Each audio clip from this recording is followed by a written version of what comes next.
on peut faire toutes les réformes qu'on voudra.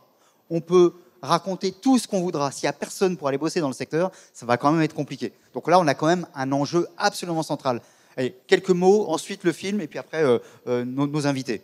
Exactement. Donc, comme la table ronde précédente évoquait toutes ces bonnes initiatives en termes de territoire, comment accompagner un patient, un résident, quelqu'un à son domicile, avant tout, il faut aussi des professionnels. Et je crois que tout naturellement, aujourd'hui, c'est aussi l'enjeu majeur de nos structures, qu'on soit du domicile ou en EHPAD ou en clinique. Et justement, le lien, entre guillemets, vous avez fait le lien tout à l'heure de territoire, et je pense que la première partie fait tout à fait écho à cette notion de territoire et de soignant, qu'on peut être d'un territoire soignant dans un territoire et rester soignant dans un autre territoire. Et justement, on va voir comment les acteurs sur la région Nouvelle-Aquitaine au sens large a de nombreuses initiatives et comment on va arriver ensemble à résoudre cette problématique qui est aujourd'hui d'avoir des professionnels dans nos structures. Moteur. Mohamed a quitté son pays, un pays qui est déchiré par la guerre, par la misère, par beaucoup de choses, par le déplacement des gens et tout ça. Il a refusé de continuer à vivre dans ce pays qui, à cette période-là, était vraiment un pays dans le chaos total. Hein. 1, 2 et 3. Voilà, ça va? J'étais enfermé au Soudan. J'ai pris le diplôme, je travaille dans Obito. J'ai arrivé à Paris en 2017. J'ai fait demande d'asile pour prendre le statut de réfugié.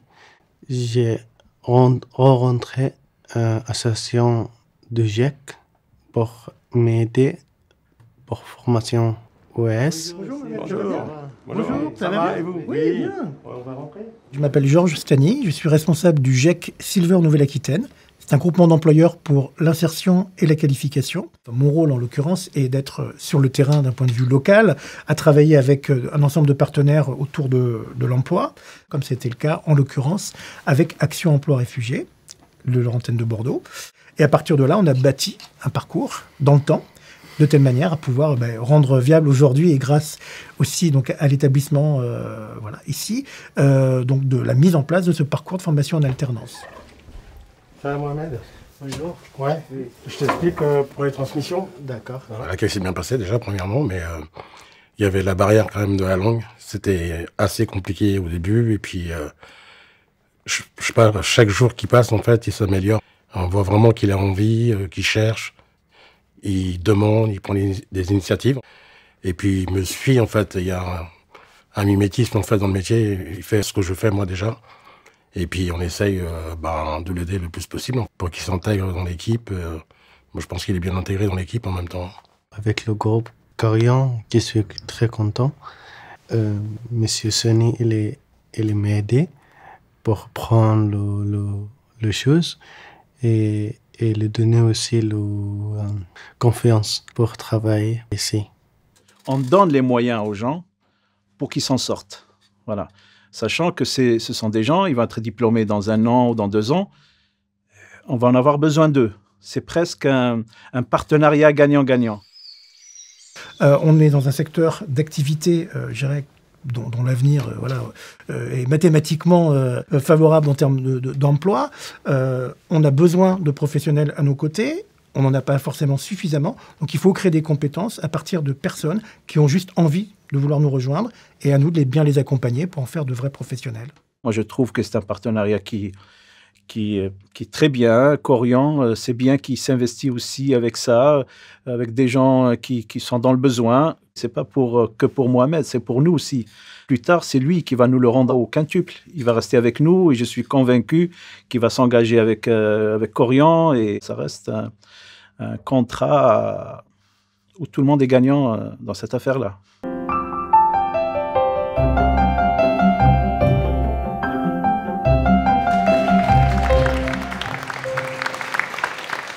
Merci pour Mohamed, et pour justement qu'on puisse échanger sur cette expérience, cette innovation, je vais appeler à mes côtés donc Margot Dupont d'Action Emploi Réfugiés et Georges Stani du GIEC Silver Nouvelle-Aquitaine. En tout cas, merci à tous les deux pour être notre partenaire, puisqu'en fait, c'est une rencontre avant tout. Comme vous avez pu le voir, la réussite de ce projet, c'est à mon sens, et ça a été aussi notre sens, et c'est ça qui nous unit, tous les trois et tous les quatre, puisqu'en fait, Mohamed fait partie complètement de cette alliance. C'est une rencontre. On répond tout à fait à un besoin aujourd'hui, on l'a vu, on en a parlé tout à l'heure dans nos structures, mais on voit aussi que l'actualité, malheureusement, qui est aux portes de nos frontières, nous contraint de voir qu'on a des personnes qui sont obligées de quitter leur pays et qui ont un métier, qui ont un diplôme, qui sont soignants. Et je pense que quand on est soignant, peu importe le pays où on se trouve, et je pense que les soignants qui sont dans cette salle, dont moi, on sait très bien que quand on est en voyage, que face à nous, on voit un accident, et bien on porte secours immédiatement. Et en fait, on s'est dit, tout simplement, nous avons dans notre territoire, dans notre pays, des personnes qui aimeraient tout simplement rester des soignants, continuer à être soignants, et comment on peut, nous, les accompagner à faire ce travail. Donc du coup, ma première question va s'adresser à Georges. Comment le GIEC et les autres partenaires ont été à la genèse de ce projet?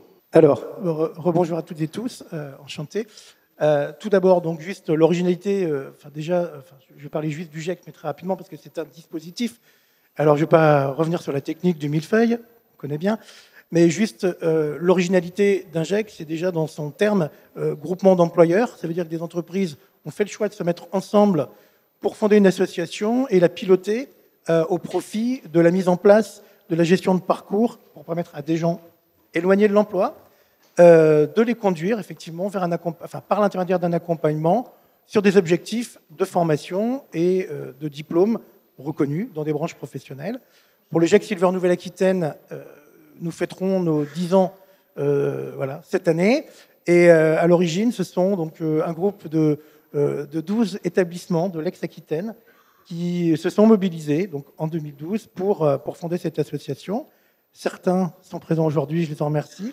Je remercie également donc, nos différents partenaires sans qui on ne peut fonctionner, puisqu'en fin de compte, c'est vraiment une question de maillon, tout ça. Permettre en tout cas d'identifier des gens et leur motivation, et à partir de là, effectivement, on en parlera un petit peu plus tard, mais d'organiser un accompagnement autour d'eux. Et ça, on ne peut pas le faire non plus sans nos partenaires qui sont sur le territoire, à m'aider.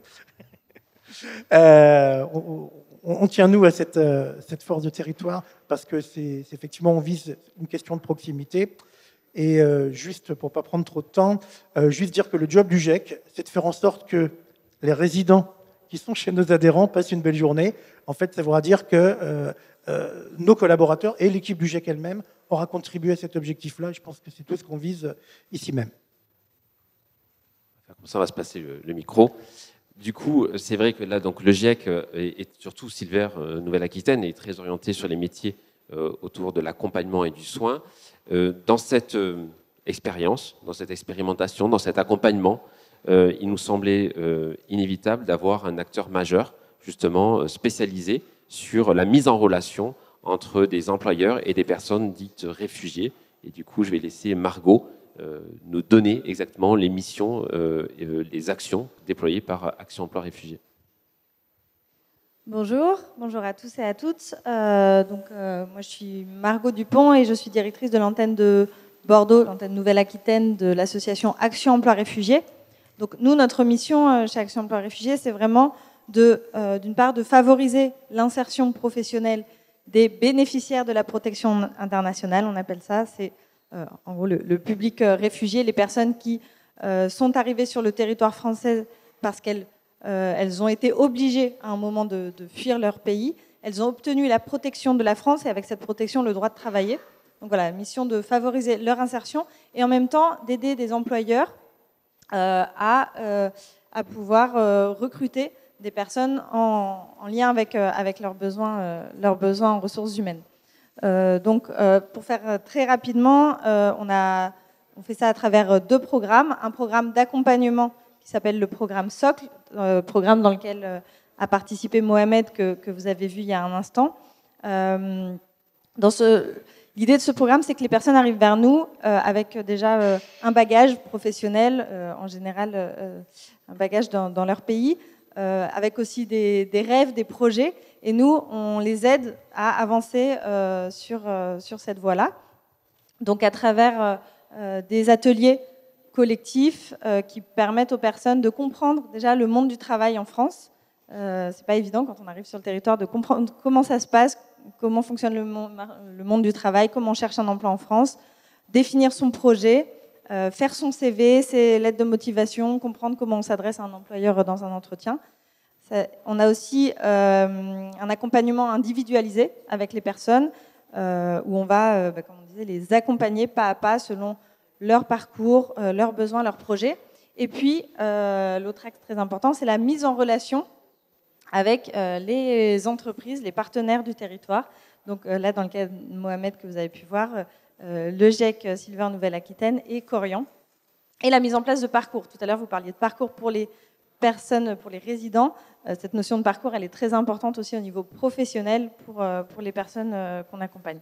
Donc voilà, Mohamed est un très bon exemple de quelqu'un qui a suivi tout le programme Socle chez nous et pour qui la suite est très très positive. Donc à partir du moment où l'entrée en emploi et en formation se fait, nous on est présent encore au début pour s'assurer que tout se passe bien, lever encore certains freins et puis ensuite on passe le relais puisque le but c'est d'être une étape et ensuite que les personnes puissent être autonomes.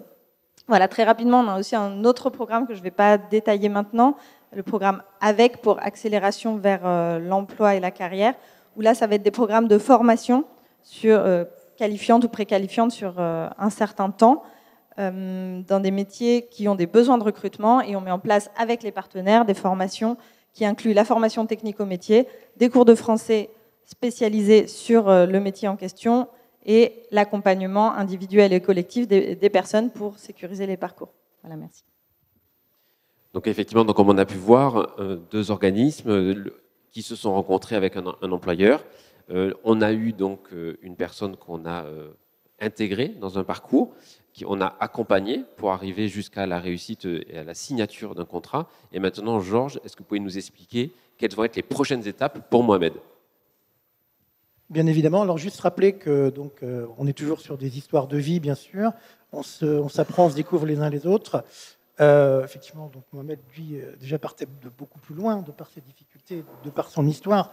Et toujours est-il que déjà pour la signature de son contrat, le délai, l'espace-temps était de près d'1 an entre effectivement donc le travail conduit à la base par les équipes d'Action Emploi Réfugiés Bordeaux et la première rencontre au GIEC. Donc, il y a eu plusieurs rencontres dans le temps. C'était la validation du projet, compte tenu, je dirais aussi, de ses capacités, vers quelle formation le flécher. Travailler aussi avec les partenaires de formation du territoire. Et aussi bâtir, à un moment donné, la mise en œuvre d'une période d'immersion qui permette à chacun de mieux s'appréhender et de voir si effectivement, déjà, passer cette étape, on engageait ou pas l'action. Donc le contrat a été signé donc, au mois de février, voilà, on est en mai, donc on a validé avant donc, la fin de la période d'essai, tout se passe bien, on continue dans les étapes, et là maintenant donc, on va installer donc, le suivi professionnel, alors qu'on adapte en fin de compte selon effectivement les situations de chacun, mais on va dire objectivement donc, un suivi trimestriel qui permet de venir voir dans le rétroviseur qu'est-ce qui s'est passé. Voilà, sur cette séquence, et de fixer de nouveaux objectifs pour la fois suivante, de telle manière à ce qu'on puisse avoir donc, une progression dans le temps.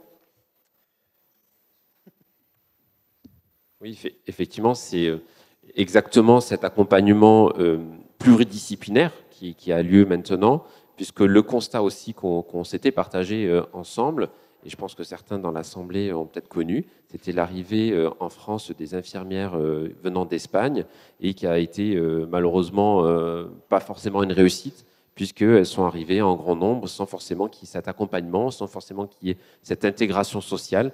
Et là, il nous semblait important, et c'est vrai qu'on a pris le temps justement qu'il y ait cette rencontre entre Mohamed et l'établissement, entre Mohamed et ses tuteurs, et également que Action Emploi Réfugiés puisse l'accompagner pour favoriser cette intégration sociale, car on sait que c'est aussi un facteur de réussite pour qu'il y ait une stabilisation et que Mohamed puisse aller jusqu'à l'obtention de son diplôme. Du coup, Margot, est-ce que Action Emploi Réfugiés, vous pouvez nous faire partager d'autres expériences similaires sur le territoire, puisque Action Emploi Réfugiés, il y a 2 antennes, une à Paris, une à Bordeaux.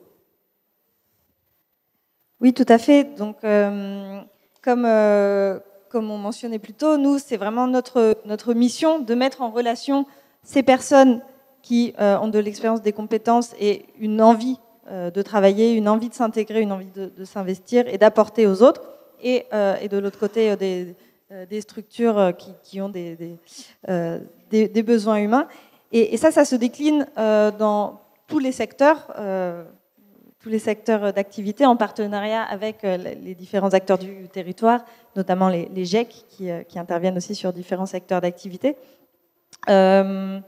Donc c'est vraiment, nous on est convaincus, tout à l'heure on entendait le mot gagnant-gagnant, on est vraiment convaincus de ce côté gagnant-gagnant, et je dirais même gagnant-gagnant-gagnant si on rajoute comme troisième gagnant les résidents et résidentes avec qui vont travailler les personnes. Et après, c'est quelque chose qu'on souhaite toujours continuer à développer, et notamment dans cette branche-là, dans les métiers du CARE. Je voudrais simplement mentionner l'expérience qu'on a à Paris. À Paris, on a déjà mis en place, au cours des dernières années, plusieurs promotions sur le métier d'agent des services hospitaliers. On en a moins parlé aujourd'hui, mais il me semble que c'est un métier important aussi, en lien étroit avec des EHPAD. C'est quelque chose qu'on pourrait tout à fait mettre en place sur ce territoire-là, s'il existe une volonté partagée.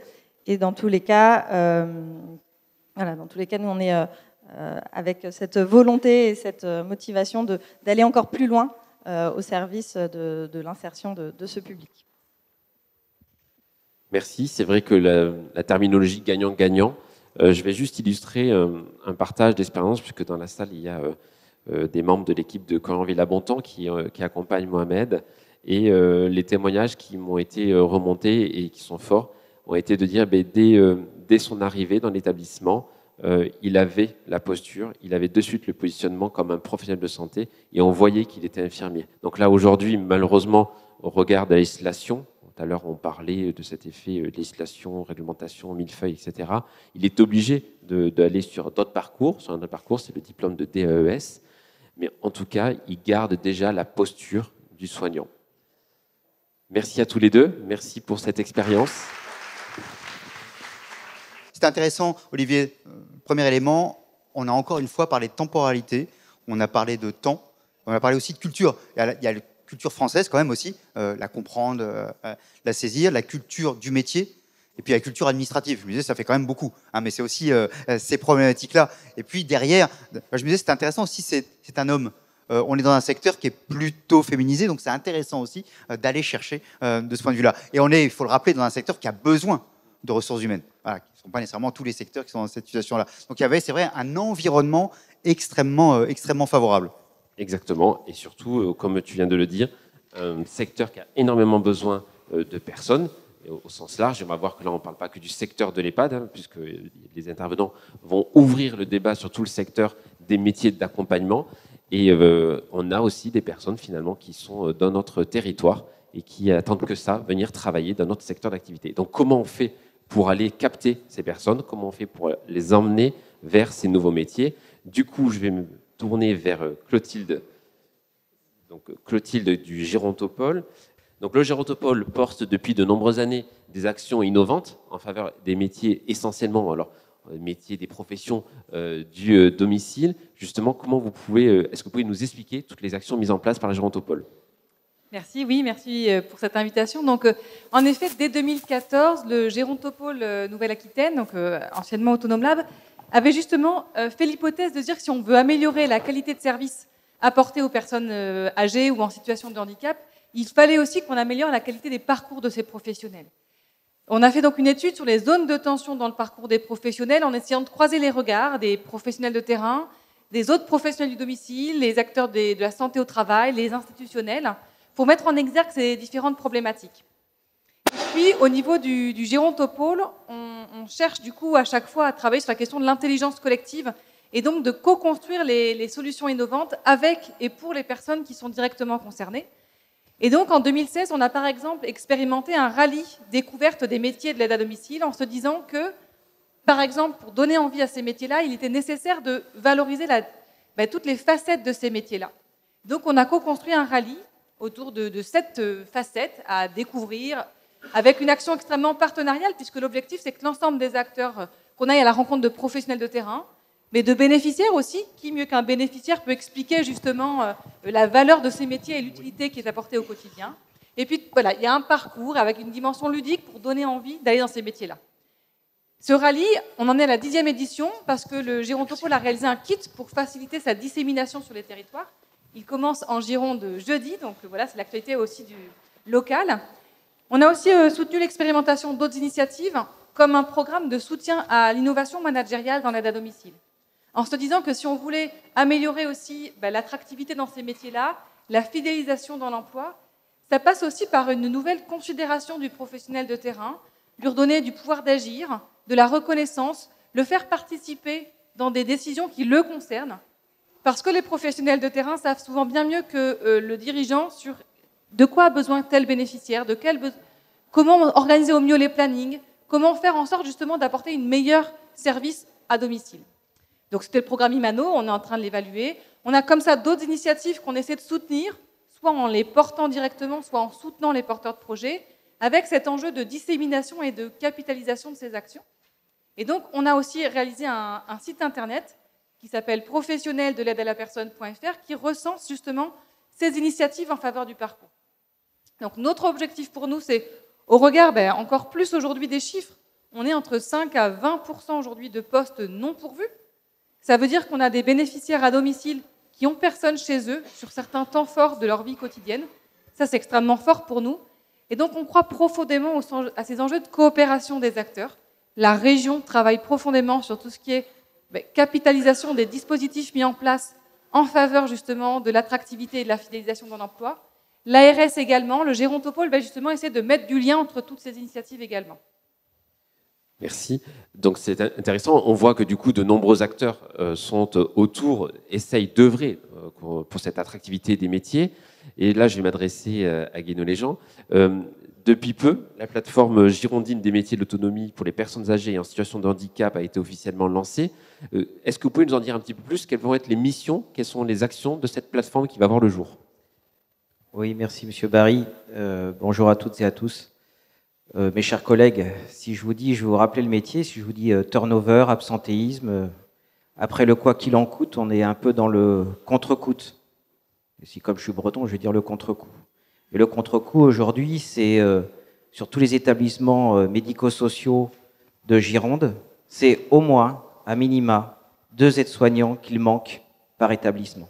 Bon, quand on a dit ça, on n'a pas forcément tout dit. Alors, en février 2021, la CNSA fait paraître un appel à projet concernant la plateforme des métiers de l'autonomie. Alors vous me direz, tiens, encore une plateforme. Vous savez, quand il y a plusieurs plateformes, au bout d'un moment, on dit, il y en a un qui dit, ah bon bah, plusieurs plateformes, allez, un guichet unique. Non, je rigole.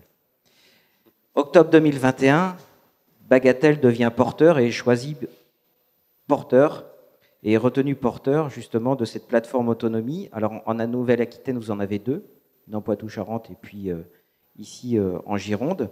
Alors c'est quoi cette plateforme? Rapidement. Il s'agit d'envisager le développement des métiers de l'autonomie et notamment une plateforme qui serait sur un même territoire, là en l'occurrence c'est le territoire de la Gironde, l'ensemble des acteurs du recrutement, de l'orientation, de la formation, de l'emploi, avec les employeurs du secteur de l'autonomie pour promouvoir les métiers, faciliter l'accès et le maintien dans l'emploi. Alors je lis ma feuille, mais simplement c'est pour rien oublier. En gros, cette plateforme c'est quoi? C'est on a vu une chose, c'est que durant les 2 ans qui viennent de se passer, il y a des gens qui se sont révélés et qui se disent ben moi j'irai bien dans l'aide à la personne. Parce que vous savez vous, quels vont être les métiers demain qui vont porter effectivement notre pays? Eh bien l'aide à la personne, nous en sommes convaincus, ça va être un des gros pôles d'attractivité. Alors on se dit, bah oui, l'attractivité des métiers, comment on attire? Bah, c'est vrai que depuis quelques années, notre secteur sanitaire, médico-social, et on le voit aujourd'hui, notamment la crise que traverse l'hôpital, mais peut-être que ça va, et on sait que ça va jusqu'aux établissements médico-sociaux, eh bien, il faut qu'on se tourne vers l'insertion. Cette plateforme, ça va être aussi de façon très pratique la formation et le développement des compétences. Tout faire pour donner du sens. Quelqu'un qui part de rien et qui, dans nos établissements, puis alors moi je ne suis pas sur le service public, le privé à but non lucratif, le privé à but lucratif, non. Il y a une forme de neutralité. Il y a un besoin, c'est urgent, c'est maintenant qu'on forme. Et un dernier point, un terme que je n'aime pas beaucoup, mais je vais quand même l'employer, c'est la fidélisation au cœur de nos établissements. Fidélisation, c'est comment on recrute et comment on garde, quelle que soit la convention collective d'ailleurs. Mais vous savez très bien que le salaire ne fait pas tout. Mais la QVT, nos politiques de QVT, ce n'est pas simplement les relations qu'on a dans nos établissements avec les IRP, c'est autre chose. Donc cette plateforme, en fait, elle va être là pour valoriser, sensibiliser aux métiers du secteur. Rendez-vous compte, on est quand même le seul secteur médico-social sanitaire à ne pas avoir de QPC, c'est-à-dire de qualification professionnelle. C'est vachement grave, quoi, je peux le dire comme ça. Et quand on essaye effectivement de mettre tout le monde autour de la table, on est un peu, je le dis ici, on est entre nous, hein, ça ne sortira pas. On est quand même bien scotché par le côté cloisonnement, administrativisme, procédure de qualification, ça nous scotche un peu. Bon, je pense qu'il faut péter les cloisons, on va dire. Et puis, donc, aussi, cette deuxième mission de la plateforme, proposer donc donner du sens sur des parcours d'orientation, de formation, et notamment, au final, mettre en place aussi des actions en faveur du recrutement. Alors vous me direz, parce qu'il faut que je vous donne le volume quand même, je disais 2 aides-soignantes qui manquent par établissement, en Gironde, puisqu'on parle de territoire, je ne vais pas m'écarter du sujet, je ne vais pas faire un hors-sujet. Personnes âgées, c'est 274 établissements. Ouais, j'ai pris les chiffres, hein. C'est pour ça que je lis ma feuille. Handicap, c'est 74, et secteur de l'aide à domicile, c'est 233 services. Donc cette plateforme qui va vivre pendant 3 ans, qui est subventionnée, hein, au niveau national, c'est 20 plateformes, c'est 13 millions d'euros mis par la CNSA. Quand on dit qu'il n'y a rien qu'on ne fait rien, bon, quelque part, là, on essaye. Moi, j'ai le droit de me planter, mais en tout cas, on va tout faire pour que ça fonctionne, et notamment dans les temps qui viennent, parce que voilà, ça c'est la photo, ça s'est lancé en début d'année. On a fait le lancement avec nos partenaires, hein, surtout conseil départemental, conseil régional, ARS, et puis avec tous nos partenaires de l'insertion, du développement de la compétence, de la formation. On est parti pour 3 ans. Mes chers amis, 3 ans, ça ne suffira pas. Enfin, c'est quand même un premier pas vers autre chose. Voilà. Merci pour cet éclairage sur cette plateforme. Et on y reviendra tout à l'heure un petit peu plus pour comprendre aussi comment on va s'articuler sur le territoire au regard des diverses interventions. Je vais m'adresser donc à Valérie Bertrand, donc, pour la Croix-Rouge française. On a parlé, notamment une des missions de la plateforme, c'est développer l'employabilité vers les métiers de l'autonomie et notamment des publics éloignés de l'emploi. Justement, comment la Croix-Rouge s'illustre en termes d'action dans ce domaine?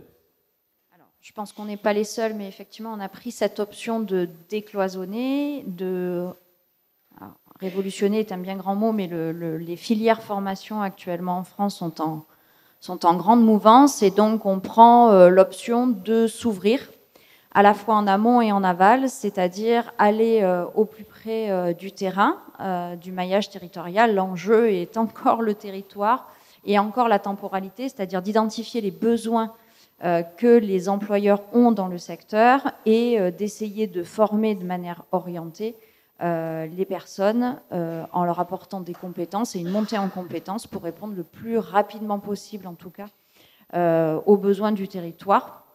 Donc l'idée, c'est de créer effectivement ce maillage avec les employeurs, avec l'ensemble des partenaires qui auraient des besoins dans ce secteur, et ils sont très nombreux. Et orienter nos formations pour répondre au plus près des besoins de la population avec, entre guillemets, un sourcing. Ce sont des termes un peu effectivement barbares, mais effectivement un sourcing auprès de tous les partenaires qui existent déjà, hein, qui sont des partenaires historiques, type Pôle emploi, type Cap emploi, puisque les personnes en situation de handicap font également partie de notre sourcing parce qu'ils peuvent apporter aujourd'hui à l'aide à la personne, au maintien des capacités restantes, comme on le précisait tout à l'heure. Et donc, l'idée, c'est de mettre en contact, en fait, un employeur et un candidat, et également participer à sa montée en compétences par le biais de son intégration dans un cursus de formation pour lequel il a été évalué, entre guillemets, capable, parce qu'il ne faut pas oublier que le candidat doit être valorisé, reconnu pour une mise en emploi qui soit la plus favorable possible. Donc en fait, la stratégie de la Croix-Rouge aujourd'hui, c'est ça. Et donc c'est peut-être de développer demain des nouveaux métiers qui seraient adaptés au territoire. Moi, je dirige le campus santé d'Angoulême. Typiquement, nous sommes dans un territoire à désert médical, comme il a été qualifié, et donc de nouveaux métiers émergent, par exemple les assistants médicaux, et probablement d'autres professions à venir. On a cette capacité à la Croix-Rouge, mais aussi avec mes autres collègues, de produire ce qu'on appelle des ingénieries de formation en pédagogie qui permettront probablement demain de pouvoir enrichir le territoire d'apprenants et demain de professionnels compétents et adaptés aux besoins. Merci. Donc on voit qu'il y a donc des catalyseurs. Tout à l'heure, quand on parlait du Gérontopole, on a des partenaires, on a des centres de formation, on a parlé d'employeurs. Donc du coup, la parole va être à Jean-François, qui représente donc le groupe Corian pour le CFA. Comment l'entreprise Corian s'inscrit dans cette politique de valorisation des métiers et plus particulièrement des métiers d'aide-soignant? Alors bonjour à toutes et à tous, merci Olivier. Donc le groupe Corian, je vais revenir donc sur la genèse un peu du CFA. CFA, c'est Centre de formation des apprentis, donc a été créé il y a 2 ans pour répondre à un besoin très opérationnel, puisque je pense que vous l'avez rappelé, Guénolé, donc nous sommes vraiment confrontés à des difficultés de recrutement sur des métiers en forte tension, et le métier d'aide-soignant en fait partie. Donc nous sommes un CFA, ce qu'on appelle hors les murs, c'est-à-dire que nous ne formons pas directement les aides-soignants, nous n'avons pas d'agrément pour ça.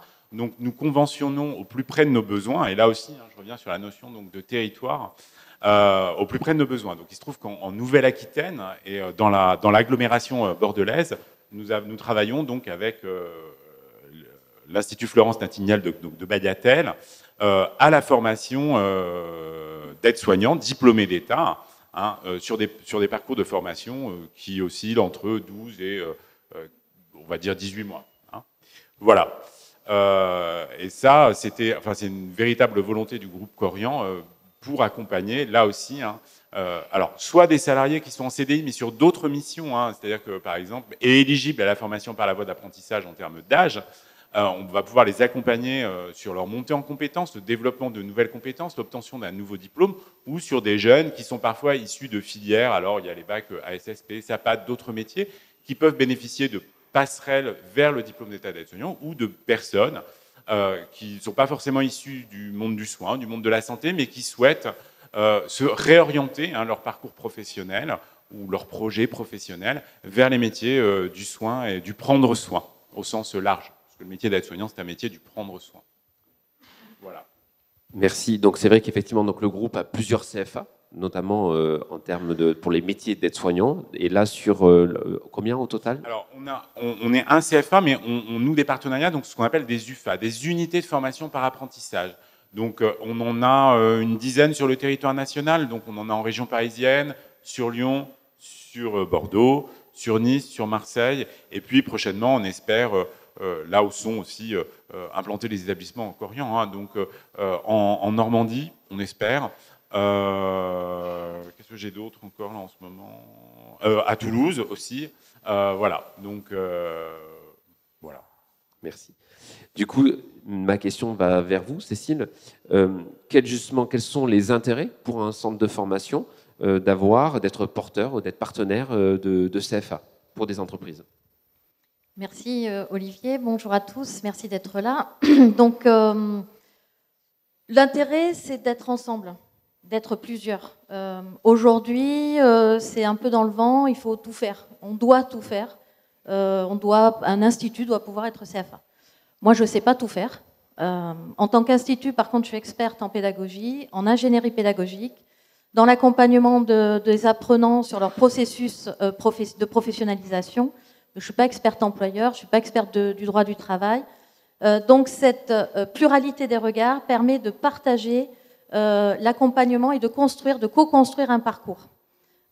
Donc ça, pour moi, c'est très important. Et pour reprendre ce que disait mon collègue Olivier, on se connaît depuis longtemps, vous comprendrez que moi, j'aime bien conjuguer le verbe oser au pluriel. Donc osons nous rencontrer, osons construire avec nos différences, sur nos différences, pour au-delà d'avoir un ancrage territorial, on ait un ancrage dans la réalité aujourd'hui.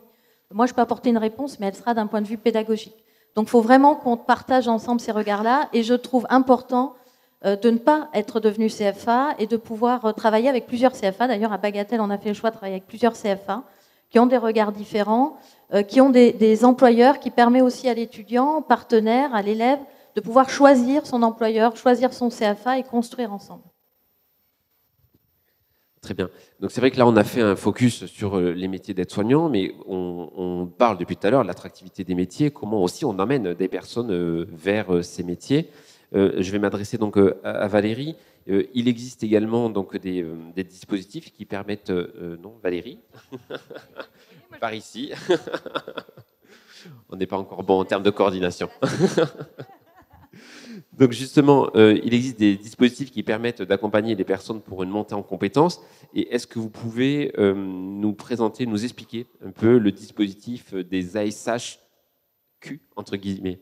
Oui, alors la lettre Q signifie qualifié, je préfère le signifier tout de suite. Alors l'idée de ce parcours de formation et le constat qui a été fait sur le terrain que des agents de service hospitalier ou des agents de service hôtelier ont des compétences, des aspirations, des appétences aux soins, d'ores et déjà, à travers les actions de bio-nettoyage qu'elles produisent ou d'accompagnement au repas. Et donc, l'idée, c'est de les qualifier sur un certain nombre de modules, notamment, par exemple, l'hygiène, pour mettre un pied à l'étrier à, finalement, celles qui aimeraient encore augmenter leur niveau de compétence et aller sur des métiers qui seraient des métiers, alors, j'aime pas ça, purement du soin, mais l'ASH est déjà dans le soin, purement du soin, en tout cas reconnu en termes de diplôme, sur des diplômes aide-soignants, et voire plus tard infirmiers.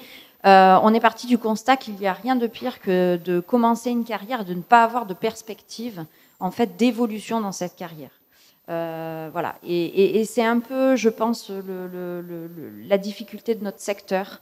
C'est voilà, d'oser aller sur d'autres métiers, entre guillemets, dans le secteur du sanitaire, du médico-social, de l'autonomie, de l'aide à la personne.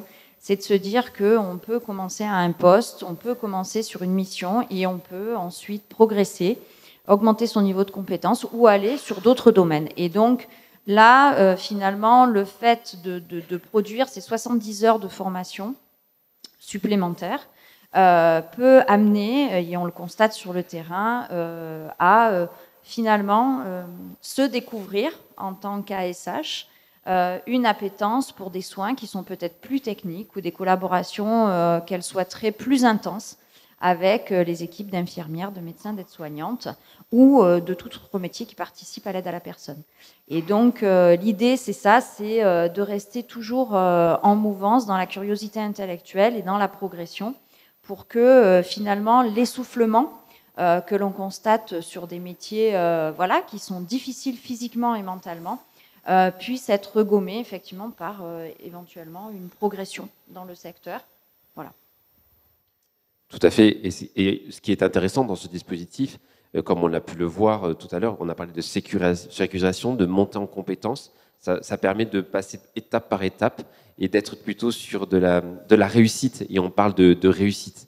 Là, du coup, on voit donc des personnes qui arrivent en centre de formation. Et ma question va être plutôt pour Christine Reynaud. Dans le cadre d'une étude, le CHU de Bordeaux a justement mis l'accent, a voulu réfléchir sur comment sécuriser le parcours de formation des étudiants. Et est-ce que vous pouvez nous partager justement cette étude et ce travail qui a été fait? Alors merci à vous, bonjour à tous. Cette étude, elle s'inscrit en fait dans un projet qui est en cours de sécuriser le parcours de formation clinique, de stage plus précisément, et notamment en améliorant l'accompagnement des étudiants en stage, ce qui sera favorable à leur apprentissage et ce qui, excusez-moi l'utilisation du mot, mais peut-être fidélisera les étudiants aux établissements qui les accueillent en stage. Donc, dans un premier temps, on a questionné tous les étudiants de l'IFSI et de l'IFAS sur leurs attentes quant à l'accompagnement qu'ils peuvent avoir sur les différentes étapes du stage. On a ensuite souhaité questionner les professionnels de santé. Et donc, le groupe Corian a été un des premiers à s'inscrire dans cet engagement. Sur le mois de mai et le mois de juin, nous allons questionner les formateurs des deux instituts. Et nous procéderons ensuite à un maillage des attentes des uns et des autres pour progresser ensemble. Mais dans les premiers résultats, on s'aperçoit que 85% des étudiants ressentent du stress au départ en stage, pendant le stage, en lien avec une méconnaissance des établissements, en lien avec une méconnaissance de leur organisation, des pathologies qui vont être présentes, de l'équipe, des attentes de l'équipe, est-ce qu'ils vont pouvoir s'intégrer et est-ce qu'ils vont pouvoir répondre aux attentes des professionnels. Et donc 100% des professionnels de l'EHPAD Villa Louisa qui ont été qui ont été questionnés, ont répondu qu'ils pensaient que les étudiants ressentaient effectivement du stress.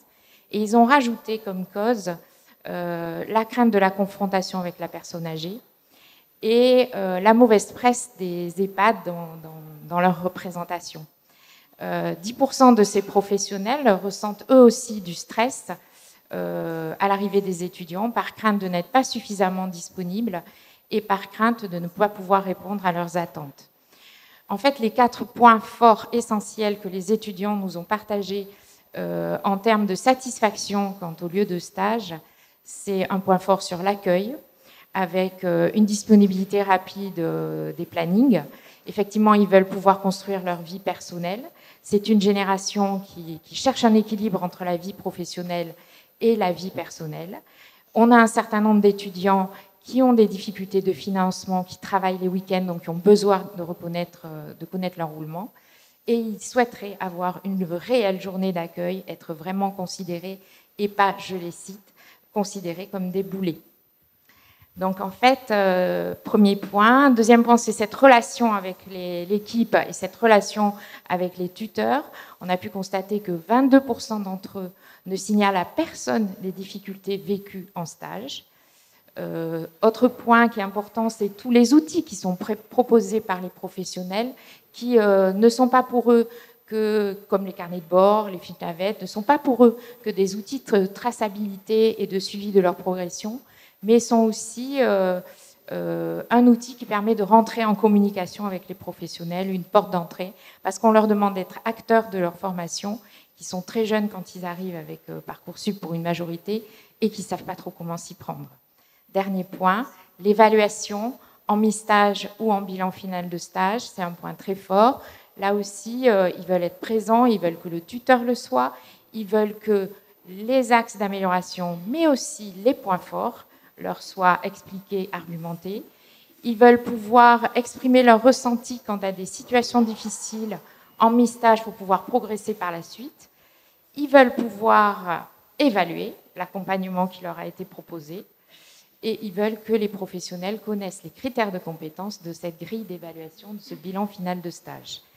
Donc, je finirai par 2 points, c'est-à-dire que les professionnels de l'EHPAD Villa Louisa qui ont été interrogés, en fait, on s'aperçoit qu'ils ont des attentes très similaires à celles des étudiants.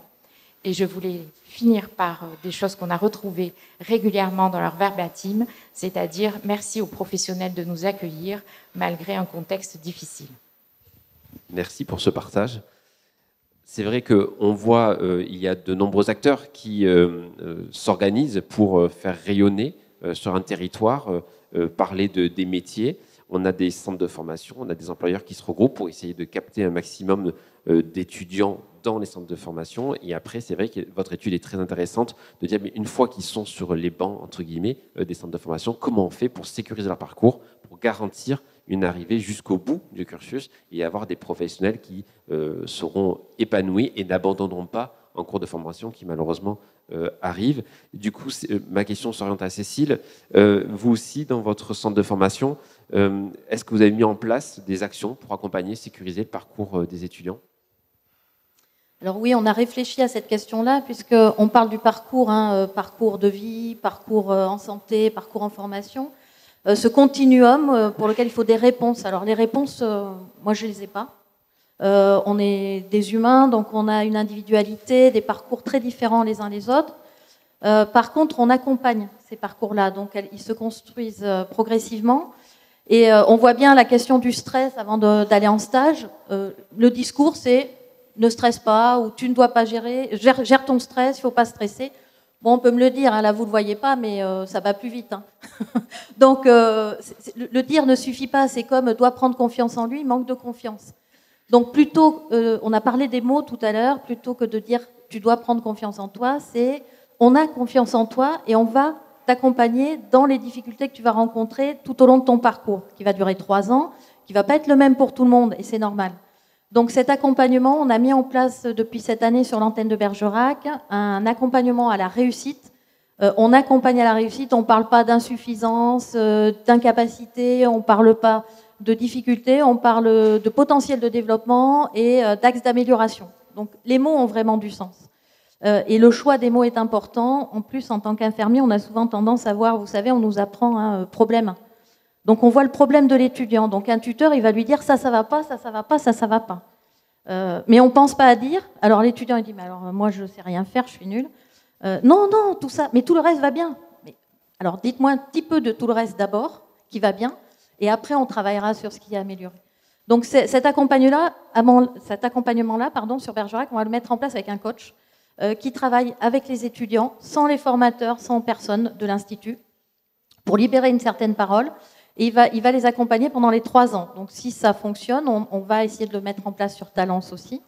Ça, c'est la première chose. La deuxième chose, c'est on parlait des parcours et l'idée de construire des parcours communs dans cette réalité des employeurs aujourd'hui. Hein, on identifie tous la difficulté du système de santé aujourd'hui et des recrutements qui nous manquent et de l'attractivité des métiers. On est sur cette question-là aujourd'hui.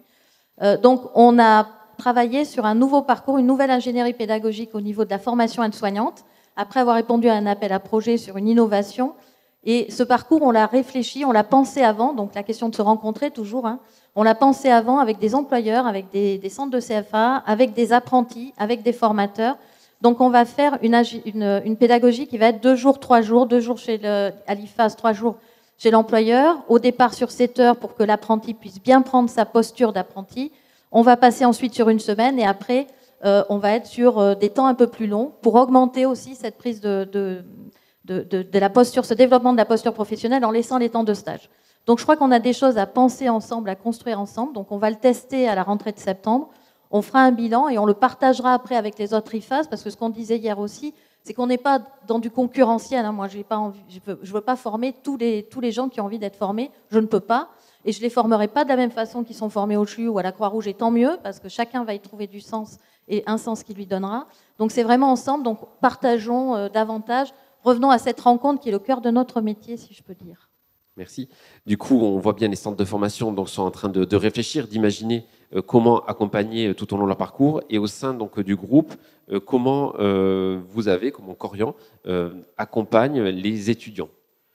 Alors, au sein du groupe Corian, donc, les apprentis, on va les accompagner, j'ai envie de dire, de manière très directe, hein, c'est-à-dire en allant à leur rencontre, en leur expliquant ce que c'est qu'un contrat d'apprentissage, quels sont leurs droits, quels sont leurs devoirs, les dégager un peu de toutes ces contraintes qui pèsent sur eux. Hein. En formation, on sait que ça demande, faut avoir l'esprit libre, hein, dégagé d'un certain nombre de contraintes matérielles, donc qu'ils aient le minimum de contraintes matérielles. Par exemple, on va leur mettre à disposition une tablette pour ceux qui n'ont pas de tablette. On va s'occuper de la commande des tenues professionnelles quand ils sont en stage, pas chez l'employeur, parce qu'il faut bien qu'ils aient des tenues professionnelles. On va assurer la liaison, on va les informer de leurs droits, de leurs devoirs. Alors, en intégrant Corian aussi, ils bénéficient de ce dont bénéficient tous les salariés du groupe Corian. Un accompagnement social quand il y a des difficultés sociales.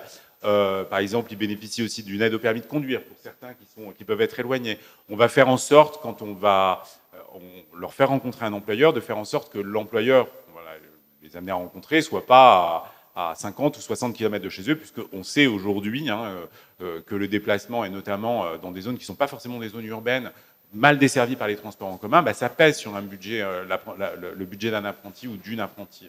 Donc voilà, donc ça c'est tout ce qu'on met en place de manière très directe. Et puis il y a tout ce qu'on va mettre en place de manière indirecte. C'est la coordination qu'on va pouvoir mettre en place avec l'Institut Badiatel, mais les autres aussi, les comités de liaison qu'on va faire, la formation qu'on propose, le parcours de formation qu'on propose aux maîtres d'apprentissage que la Corian Academy, donc qui est l'organisme de formation du groupe Corian, propose aux maîtres d'apprentissage, qui va repartir des fondamentaux du métier, puisque vous n'êtes probablement pas sans savoir que le métier, enfin il y a un nouveau référentiel de formation, une nouvelle définition du métier qui est parue l'année dernière, au mois de juin de l'année dernière. Donc il y a aussi tout cet accompagnement qu'on fait auprès des maîtres d'apprentissage sur comment bien accompagner un apprenti. Donc ça, c'est ce qu'on va faire de manière indirecte. Voilà. Merci. C'est déjà pas mal. Du coup, pour revenir à Madame Reynaud, maintenant qu'on a fait cette phase test, quelles vont être les suites, entre guillemets? Alors, je pense qu'il faut qu'on poursuive notre partenariat avec donc les étudiants, les professionnels, les formateurs, et que surtout on continue dans cette fluidité d'échange. Donc, je pense que ça sera intéressant de construire ou reconstruire une réelle journée d'accueil pour les étudiants. Donc, c'est vraiment une journée détachée de la prise en charge de patients, avec une présentation de l'établissement, une présentation de la structure même où ils vont être en stage, des pathologies qu'ils vont rencontrer, de l'équipe, de qu'est-ce qui va être attendu d'eux, leur fournir les documents ressources et leur laisser du temps pour travailler sur ces documents. Je pense qu'il va falloir qu'il y ait une inscription un peu plus rapide dans les instituts, c'est-à-dire qu'il y ait une présentation de ces typologies de stage aux étudiants dès le début de la formation, pour qu'ils aient envie d'aller en stage sur ces structures, parce qu'en fait, il y a des temps de rencontres, de forums, de recrutement, mais qui ont lieu en 3e année. Pour moi, je pense que c'est un peu tard et qu'il faut que ces rencontres débutent dès le début de la formation pour que, oui, ils aient envie d'y aller et ils sachent qu'est-ce qu'ils peuvent apprendre dans ces structures. Je pense qu'il faut répondre aussi à leurs attentes et on a essayé de construire des ateliers compétences et que l'on va réaliser avec des IDEC du groupe, des temps où effectivement on partage entre formateurs et professionnels par rapport aux critères de compétences de ces grilles d'évaluation, au regard des activités qui sont présentes dans ce secteur où les étudiants sont en stage, comment ils peuvent valider quasiment toutes les critères de compétences. Exactement, donc on voit bien la nécessité entre ce que vous disiez tout à l'heure, Cécile, entre finalement centre de formation et employeur, ce partenariat pour justement répondre au mieux aux attentes de chaque partie prenante, qui sont à la fois les patients, les résidents, mais également les étudiants. On va reprendre un petit peu de hauteur, donc je vais m'adresser à Cécile pour le Gérontopole. C'est vrai que le Gérontopole, on a vu d'abord essentiellement les actions du domicile, mais maintenant vous vous tournez aussi sur les métiers des structures et des EHPAD. En effet, la problématique de l'attractivité a été très forte il y a déjà pas mal d'années dans le secteur de l'aide à domicile. Et aujourd'hui, on voit, et encore plus en faveur avec la crise, que ça a vraiment pénétré très fortement le secteur des EHPAD. Aujourd'hui, nous, ce en quoi on croit, c'est vraiment au partage de pratiques, aux échanges. Et là-dessus, je reviens sur l'action qu'a mise en place l'Agence régionale de santé Nouvelle-Aquitaine. En octobre 2020, a lancé un appel à projet pour créer des plateformes territoriales solidaires qui ont aidé ensuite ces plateformes, pour certains, ces plateformes des métiers de l'autonomie. L'enjeu, ils nous ont confié l'animation d'un échange de pratiques, donc de la COP, la communauté d'échange de pratiques, entre ces PTS pour partager les pratiques. Et je crois qu'aujourd'hui, et cette matinale en fait partie, mais il y a un vrai besoin de partager ce que chacun fait, comment on l'illustre, que ce soit domicile, que ce soit établissement. Et nous, de plus en plus, nos rallyes des métiers deviennent des rallyes d'aide à la personne. Et notre site internet dont je vous parlais est en pleine actualisation pour devenir justement ouvert à toutes ces initiatives en faveur des EHPAD. J'espère que demain, on aura plusieurs de vos initiatives dans ce livret-là aussi. Et puis, à noter sur vos agendas, le 23 juin, où à Angoulême, on prendra le temps justement de partager toutes ces initiatives en faveur du parcours de ces professionnels. Donc cette matinale spécifique attractivité et professionnalisation, on vous la propose le 23 juin à Angoulême. Nous serons présents, bien entendu, comme je me suis engagé. C'est vrai que je vais m'adresser donc pour le mot de la fin à Guénolé.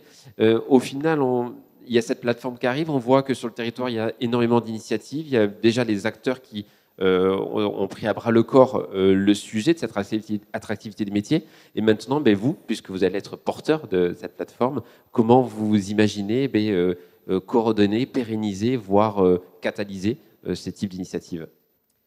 Alors, comme tous les pionniers, Olivier, je ne vais pas te donner une seule réponse, une réponse unique.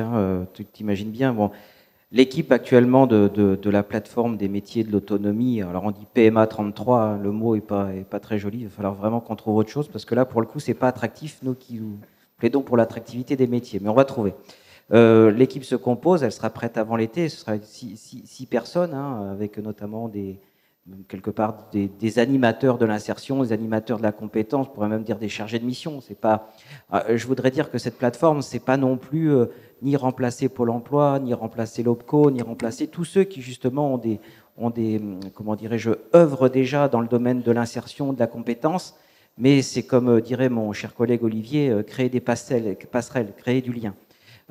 Les publics que l'on va viser assez rapidement, notamment le public cible, c'est les jeunes scolarisés, c'est les personnes en insertion, c'est les demandeurs d'emploi, puis c'est aussi les gens qui sont déjà dans le secteur, notamment pour développer les compétences.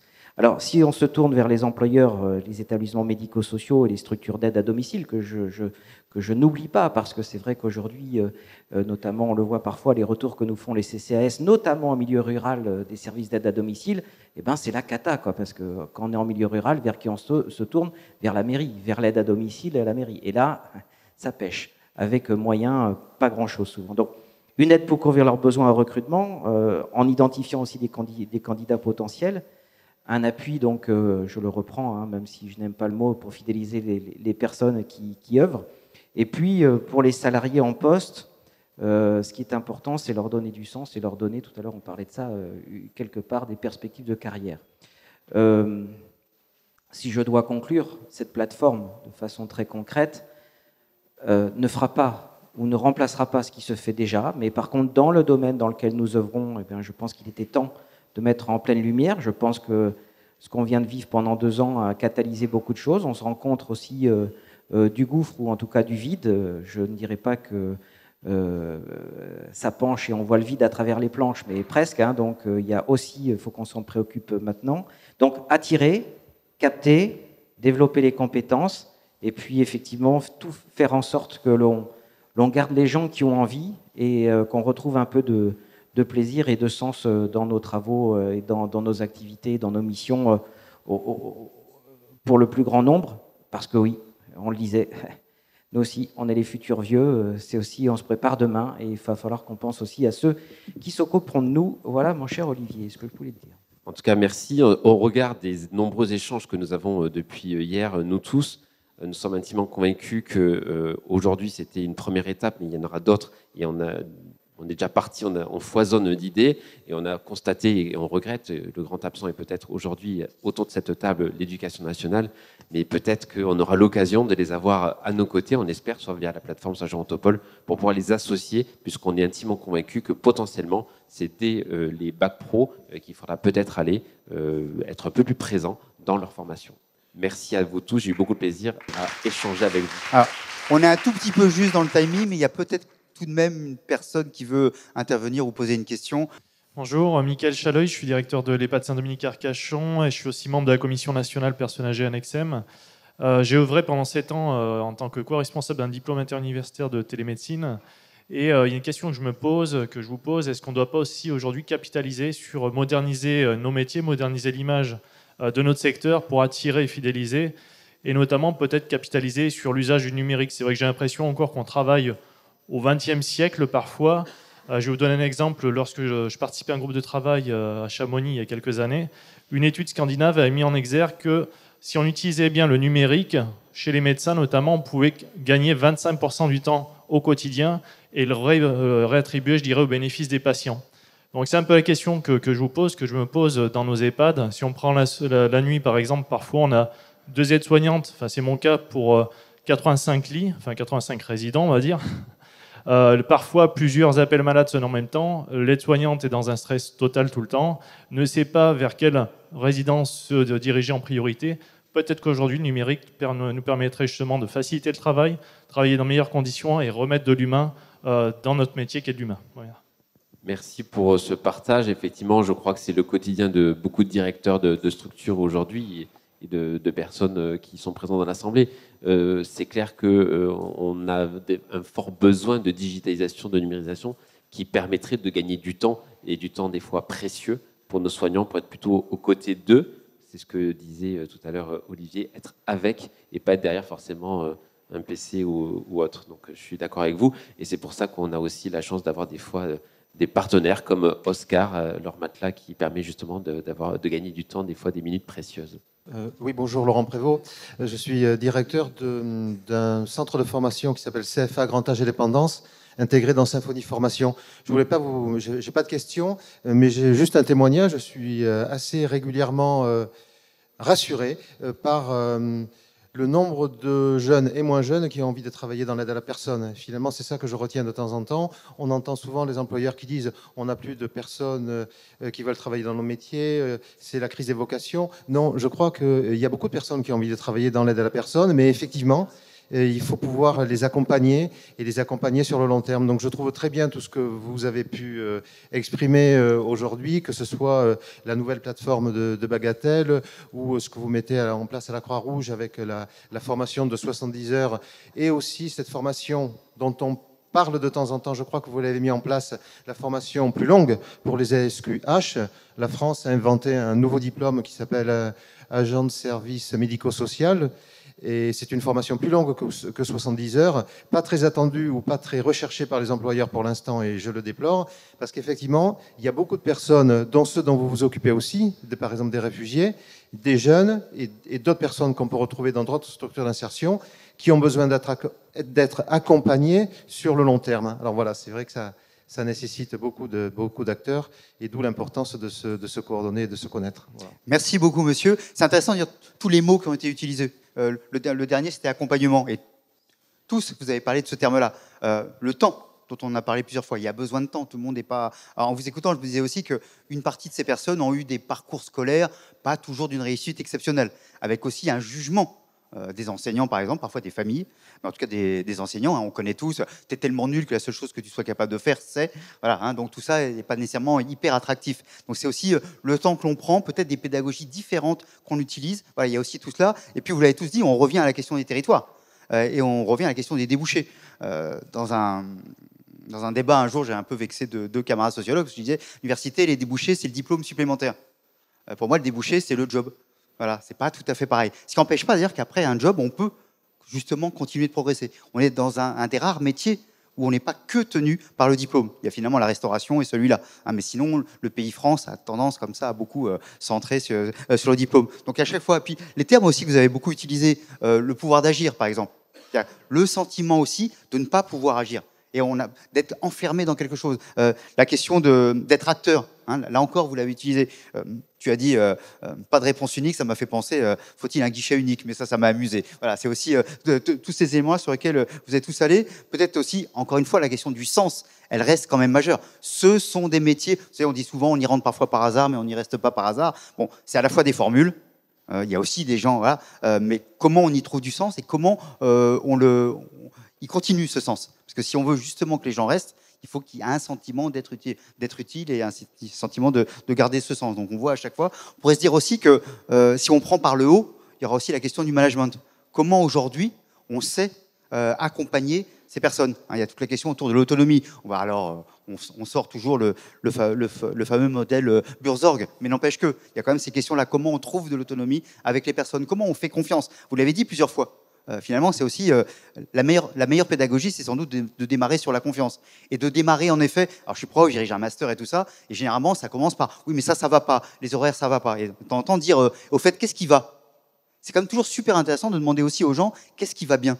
Parce qu'on a une tendance, et on sait bien que c'est beaucoup plus facile de dire non que de dire oui. Et c'est beaucoup plus facile de dire ça, c'est pas bien, plutôt qu'avoir des propositions. D'ailleurs, ça calme, hein.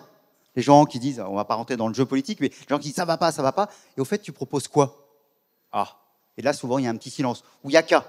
Hein, le yaka faucon. Donc, on était aussi autour de tout cela. Je crois que c'est important. Vous avez parlé, monsieur, sur la question de télémédecine. Alors, d'abord, je fais un peu de pub pour la Fondation. Le 12, c'est-à-dire dans 2 jours, on fait le prochain plateau, qui est aussi accessible par les moyens numériques, et on le fait justement sur la télésanté au sens large. Parce que, à la fois, il y a une question de proximité, il y a une question de territoire, il y a une question d'utiliser ces technologies, sans non plus raconter que ça va changer le monde, mais ça peut être utile, ça peut être complémentaire. Pour reprendre un terme de mon ami Olivier, ça peut s'articuler. Et là aussi, ça ne remplace pas nécessairement, mais dans un certain nombre de situations, ça permet de... Et ça permet aussi, pour certaines personnes, d'avoir le sentiment aussi de progresser, de faire autre chose, d'apprendre quelque chose. Et tous ces métiers-là, on s'apercevra aussi, c'est comment on délègue entre soi. Comment, par exemple, il y a un médecin au loin, mais il y a un infirmier, par exemple, avec parfois de pratiques avancées, ainsi de suite, qui a appris des choses. De tous ces métiers-là aussi, c'est ce problème un petit peu corporatiste de chacun aimerait bien qu'on lui délègue par le haut, mais personne n'a envie de déléguer par le bas. Hein. Donc il y a aussi ces éléments-là à construire. C'est que derrière, il y a aussi espérer. L'espérance est un risque à prendre, hein, disait Bernanos. Espérer aussi d'être capable justement de coopérer, de s'articuler avec les autres. Et ces histoires de pédagogie, c'est ça aussi. Alors, on va prendre quelques minutes. On est un petit peu en retard, mais c'est raisonnable. De toute façon, on avait dit, je ne sais plus, vous aviez mis 13h30, on avait dit jusqu'à 17h10. Donc, on est finalement en avance sur le retard. Il y a plein de stands. Il y en a un où vous pouvez retrouver l'ami Olivier avec ce formidable bouquin, Vieillir, habiter demain, où il y a plein de choses. Et alors, Olivier, moi j'ai découvert entre autres... je ne vais pas faire l'exégèse du livre, hein, mais par exemple, l'association des coteaux de Bordeaux, page 141, je suis tombé sur le truc, j'ai lu, j'ai dit, ah ouais, en plus c'est intéressant, comment, je ne sais pas s'il y a des personnes de cette association ici, mais aussi comment le conseil d'administration s'implique, et comment finalement une personne du conseil d'administration qui est en même temps infirmière file des coups de main. Voilà, c'est aussi peut-être une ode aussi au bénévolat. C'est-à-dire que, et le bénévolat, parfois, c'est fait par des retraités, ou c'est fait par des vieux, ou c'est fait par des malades, et ainsi de suite. C'est fait par des gens fragiles. Et ouais, n'empêche qu'ils apportent aussi autre chose. C'est aussi cette notion, voilà, de coopération et d'esthétique de la bienveillance. Et je trouve qu'il y a quelque chose dans ce livre qui est autour de ça. Donc, Vieillir, habiter demain. Vous allez retrouver Olivier avec son bouquin, voilà, entre les bouteilles, de quoi se nourrir. Donc là, on se prend un gros quart d'heure. Donc, on se retrouve tout de suite. On les applaudit, s'il vous plaît. Et puis, on y va.